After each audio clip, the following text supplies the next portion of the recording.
কিলা ফাআইয়ুল কতলি আশরাফু ইয়া রাসূলুল্লাহ, ইয়া রাসূলুল্লাহ, জিহাদের ময়দানে যাওয়ার পর কাফেররা যাদেরকে হত্যা করে শহীদ করে দেয়, শহীদদের মধ্যে শ্রেষ্ঠ হত্যা কোনটা, শ্রেষ্ঠ শহীদ কোনটা?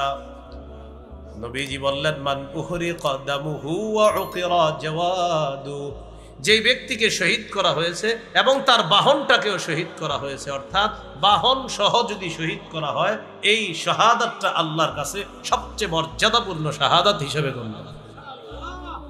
তো এই যুগে আপনি জিহাদে গেছেন, মনে করেন প্লেন নিয়ে, কি নিয়ে? এটা আপনার বাহন। আপনি গাড়ি নিয়ে গেছেন, এটা আপনার বাহন। এটা সহ আপনাকে যদি শহীদ করা হয়, এটা শ্রেষ্ঠ শাহাদাতের মর্যাদা লাভ করে। কিলা ফাআইয়ুল জিহাদি আফযলু ইয়া রাসূলুল্লাহ, হুজুর আল্লাহর কাছে সবচেয়ে শ্রেষ্ঠ জিহাদ কোনটা? নবীজি বললেন, মান জাহাদাল মুশরিকিনা বিমালিহি ওয়া নাফসিহি, যে ব্যক্তি নিজের জান মাল নিয়ে মুশরিকদের বিরুদ্ধে লড়াই করে, এই জিহাদ আল্লাহর কাছে শ্রেষ্ঠ জিহাদ বলে গণ্য হয়ে যায়। জান মাল নিয়ে মুশরিকদের বিরুদ্ধে যে লড়াই করে, এটা শ্রেষ্ঠ জিহাদ।